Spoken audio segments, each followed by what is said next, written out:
Good to see you. Thank you. I see a podium, so I might as well use it. Well, hello, everybody. Thanks for the opportunity. I got a few minutes to compete against your devices as you work to get the hell out of here and move on the rest of your day. I'm honored, though, to be here from the great state of California, the most diverse state in the world's most diverse democracy. 27% of our state is foreign-born. We're a majority-minority state. Helen talked in the previous panel. She used the word pluralism. We practice pluralism. It's a point of pride. California is a state of refuge, and California is on the leading and cutting edge of new ideas. We're proud of our state. That said, I'm very mindful we are also on the leading and cutting edge of the issue that defines our times and the issue that brings us all together here today. Extreme heat, extreme drought, extreme weather that has led to unprecedented wildfires.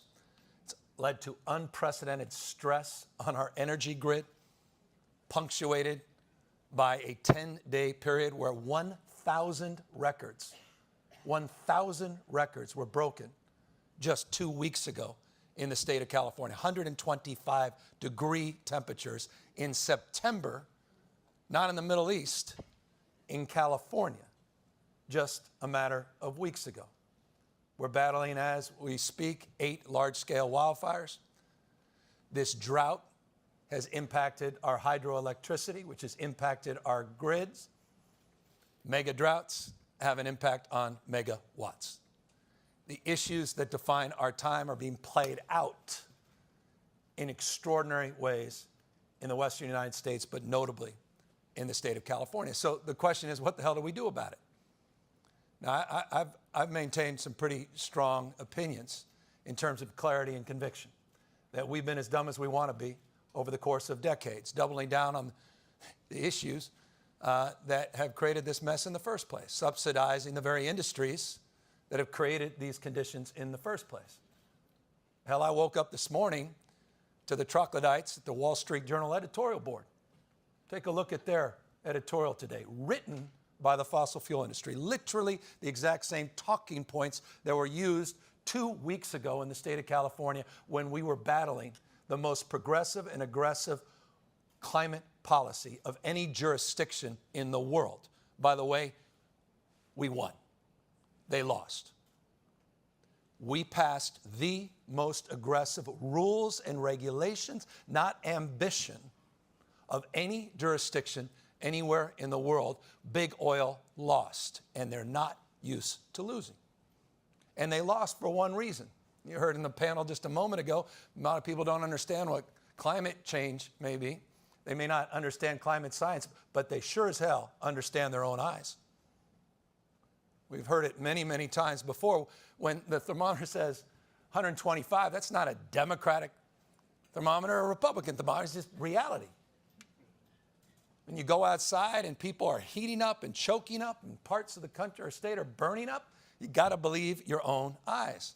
Lifestyles, places, traditions being destroyed. Just think in the state of California in the last couple of years, we've lost 3 towns, gone.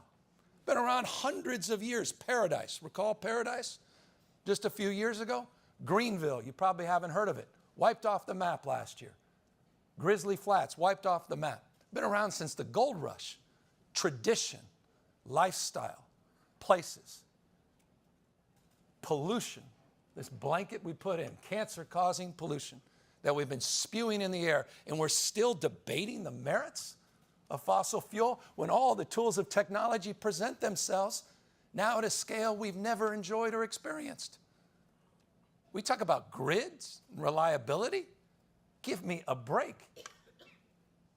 The opportunity now with electric vehicles and the vehicle-to-grid technology and the bidirectional opportunity of two-way charging creates opportunities for millions and millions of batteries on wheels to end up on your home, in your phone, selling back electricity to the grid. Taking money not out of your pocket, putting it now in your pocket. Low carbon, green growth. And if you think I'm overstating it, let me make a point about the great state of California. In the last 5 years, no other Western democcy has outperformed the state of California. The United States economic growth didn't grow like the state of California. UK, Germany, Japan, no one. 21%, look it up. Bloomberg did a big article on this. Last year, 7.8% GDP growth, the fastest growth of any large economy in the United States of America. Low carbon, green growth. We're an oil-producing state, yes, but we now have 6 times more clean energy jobs than we do fossil fuel jobs. Just think of what Elon Musk did, not because Elon Musk had an idea, but he was inspired by the regulatory framework in the state of California that created that industry. See, don't forget, the most powerful regulator in the United States of America, arguably, is the California Air Resources Board, even more so than the EPA itself. And you think I'm exaggerating, I'll try to, briefly, and this is 30-second little history lesson. It was a guy by the name of Ronald Reagan. You may have heard of him. At the time, governor of the state of California, in 1967, decided to regulate tailpipe emissions because of the pollution down in Southern California, the smog in LA. They had had enough, business leaders had had enough. And Reagan came in and started to regulate. And that was codified by someone by the name of Richard Nixon. Republicans. The Clean Air Act of 1970 that gave California its waiver that allows us to move markets. And we just did that by requiring every car, not a goal, not an ambition, it's the law in the state of California that all vehicles will be alternative fueled vehicles by 2035. Already 16% of all the new car purchases are alternative fuel vehicles. And we will accelerate and we will move this industry. 17 other states are likely to follow. It will have repercussions around the globe. This is the architecture for decarbonization. 41% in California of our greenhouse gas emissions come from the tailpipe. We want to move markets. We want to dominate the next big global industry. This is the best and greatest opportunity for economic growth and development in our lifetimes. I don't know why we're so damn sheepish. I don't know why we're so damn naive to the opportunities that present themselves anew. This vehicle-to-grid technology is not even that new. It's a question of scaling it, but also scaling our imagination. Once the mind is stretched, it never goes back to its original form. Let's stop this nonsense. Stop reading the editorial boards of the Wall Street Journal. Stop listening to these CEOs of these big corporations that have been destroying this planet, making it uninhabitable, that are sending us off a cliff. And if that's exaggerated, what more evidence did you need this year? In the Rhine Valley, the Yangtze River, the banks of the Mississippi, Pakistan, Colorado River, Puerto Rico, in the last 48 hours. It's time to grow up. It's time to call these folks out. It's time to take these guys on Fox News. It's time to take these guys out in these editorial boardrooms that have been subsidized and are wholly owned subsidiaries of these special interests that don't have your interest at heart. This is a serious moment in our history. The debate is over. Mother Nature joined it years ago. And you know it better than I. Rob Walton said it better than anybody. Mother Nature, she's just chemistry, biology, and physics.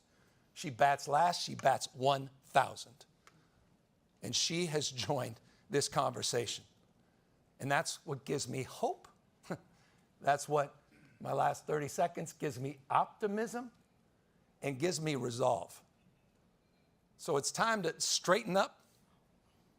It's time to put the pressure on the very interests that created this mess in the first place.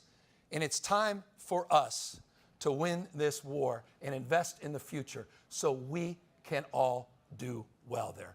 Thank you, all of you, for your leadership. Thank you for your stewardship. In closing, thank you for your faith and devotion to the issue of our fate and future and our planet and the world we're trying to build. Thank you all very much for being here today.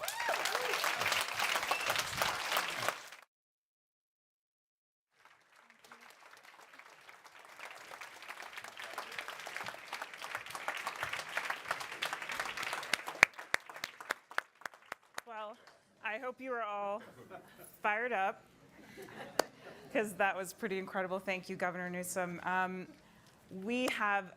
This is the end of our plenary session today, but in 20 minutes we will be talking health and climate with Johnson & Johnson. So please come back, get some coffee, get some lunch, and let's give the governor another round of applause, because that was amazing.